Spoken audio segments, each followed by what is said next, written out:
I'm animated by certain questions, both reflected by my experience as a resident of Baltimore and my experience working with the Towson University debate team, and we take on the more academic questions of race and politics.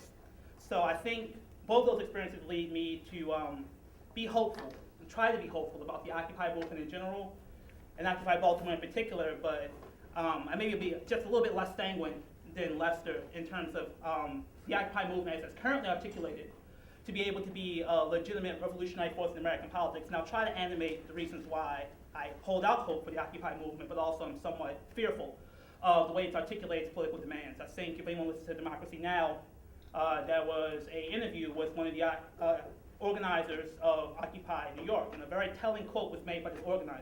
Of course, there are many. But he said, "We have liberated this central space, and if the local groups don't want to come into this space, and that's their own fault." This is, of course, a little bit paraphrasing, but I guarantee you not too much. And I just manifest, I think, a desire by the who do Occupy movements in different cities to say, look, we're working very hard here to try and articulate this politics. And I think that's some of the frustration from those of us, I suppose like myself, who point out the limitations of these movements from the perspective of race. But I do think that that statement illustrates there are some potentially problematic foundations with the notion of 99%. Who is this we that we are articulating here? And this notion is specifically of the flattening or the unification of the demands of that 99%. I think not only are they distinct, as Lester pointed out, but I think they're distinct in some very fundamental ways, which I'll try to bring up as briefly as I can. All right, one quick quote, again paraphrasing somewhat poorly, is a famous quote that I once heard, never forgot, that said, "Socialism never caught on in America because the general poor in this country do not see themselves as poor. They see themselves as temporarily embarrassed millionaires." Now, that stuck in my head really hard, and I was trying to figure out, is there something more to that statement? And I read a book by a guy named Charles Mills called The Racial Contract, and one thing that Charles Mills, professor at Northwestern, talks about is that kind of this deal that America has made between those who have white skin privilege and those who are white skin privilege and poor in relation to larger society. The basic deal that Mills points out is this idea that psychologically, socially, and politically, the poor whites in this country have it rough, but psychologically they can hold on and continue to believe in America because they always get the promise they'll never get rounded down to blackness. And that really hit me in my head because I'm wondering maybe that's the reason why the poor in this country don't have the fire and aren't as upset, because they psychologically have this other added benefit to their existence, which is whiteness. So I'm going to try to theorize whiteness in relation to Occupy movements using quite a bit of Mills' theory, but also trying to articulate how I have seen some of this manifested in just some of my experiences in the city. I had a conversation with an organizer of Occupy Baltimore specifically, and we had a conversation about this issue, and he seemed very frustrated, and he looked at me and very distraught and said, sooner or later, the people of color in this city just have to stand up, in that frustration, almost articulating that they aren't standing up, specifically within the context of not hopping into the Occupy movement. And I heard that and I understood his frustration, but I also felt that it wasn't quite manifested in my experience of what I saw in the city of Baltimore, because I've seen different groups like the Algebra Project, Leagues of Beautiful Struggle, but it's more than that. It's the older woman in a predominantly black neighborhood who takes on her responsibility to look after the kids in the street. That is a manifestation of a desire to engage politically that's just not seen in a larger political discourse. And I think Mills does a good job of articulating what could be happening here. He has a very powerful phrase, at least to me, called an epistemology of ignorance.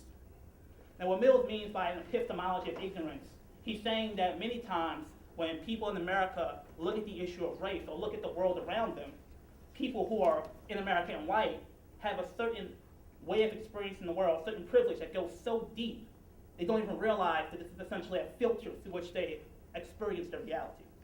So it's not that they are willfully blind to what's going on around them, but just that very operating system, if you will, for how you process reality is coded by these conditions. And I think that's being manifested in some things I see at Occupy Baltimore, for example. So, for example, this idea of coalitions, and that's the basic ethos of what people talk about, gotta come together, gotta form a coalition. In our political discourse, it seems almost ubiquitously good. It's are almost taken as an assumption that, yes, we all just need to form coalitions.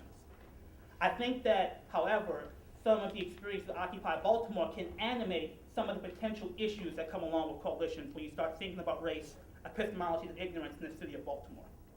So, for example, if you look at the Occupy Baltimore General Assembly idea, and it's a wonderful idea, 200 people all coming together trying to hash out democracy. It's hard, it's frustrating, but people are taking the effort.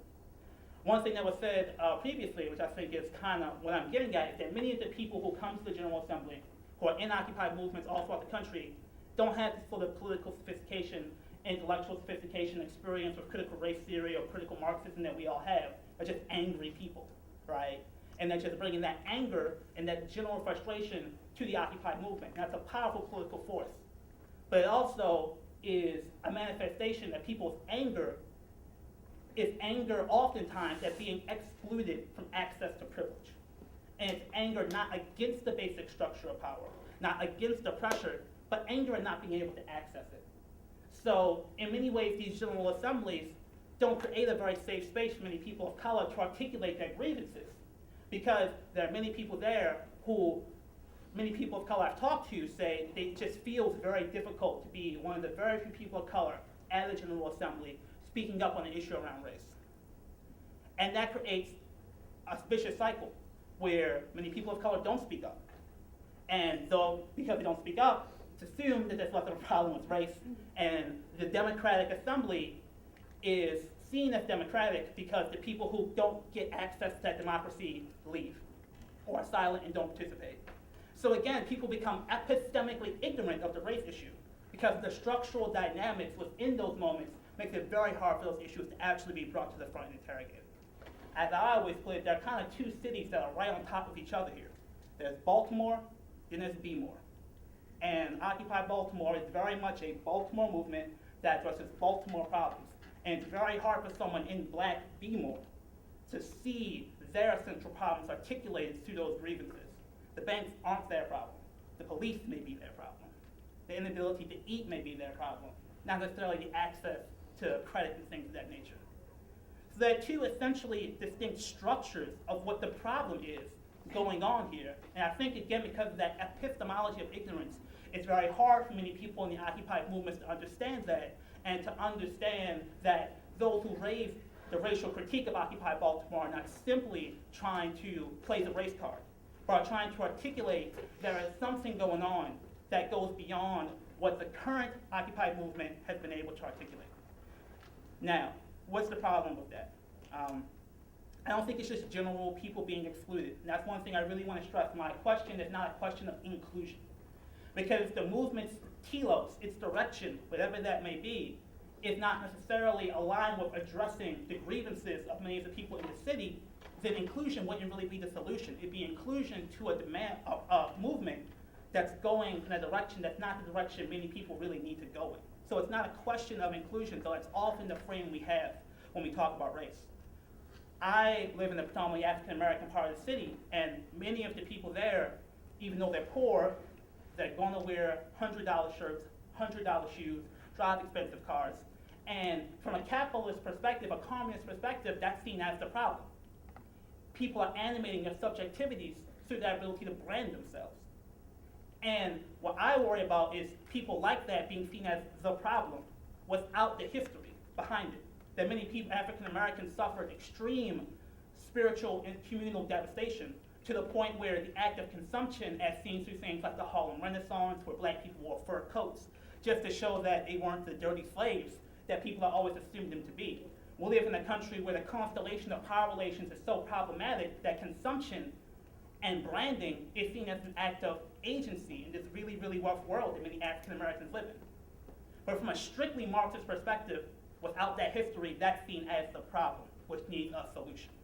And that's what I worry about, is the continual animation of solutions that don't recognize the history and distinct ways different people exist in the world. That doesn't just mean that we don't quite get along. It means we can actually begin to really clash hard with one another if we don't have that history. So when I think of the Occupy movement, I think it is very essential that it be grounded in a historical understanding of power relations in America. And that's something that really worries me. Because many times when I look at Occupy movements, it does feel like there's a fear of, again, being rounded down to blackness. It's a fear of losing access to privilege that animates the political fire within that movement. But I do think there is something there.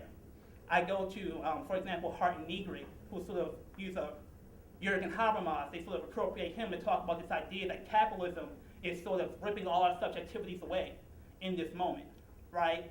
And I think this idea that capitalism is collapsing, the solution, the society is collapsing, in and of itself raises the quandary I'm trying to ponder. Because even when capitalism works, even when the middle class was thriving, that was still an essential problem for black people in the city of Baltimore, was that they were having a hard time reconciling the history of slavery, their subjectivities in America, right? So I think that these essential structures of how we experience our lives are distinct, but the alienation we all feel it. It's just animated by different mechanisms. So if we can have a movement that generally seeks to address alienation, but is also willing to recognize the structure of that alienation may be distinct for different peoples, then I think we could have something that really manifests political possibilities. But that's going to take time, and it's going to take frank conversations about the structures of power that animate the alienation that many people say it's capitalism, it's banks, but it's different things for different people. And it's those differences that I want to ponder that are essential to my work, and I would hope that my talk here began to maybe shed some light on. So thank you.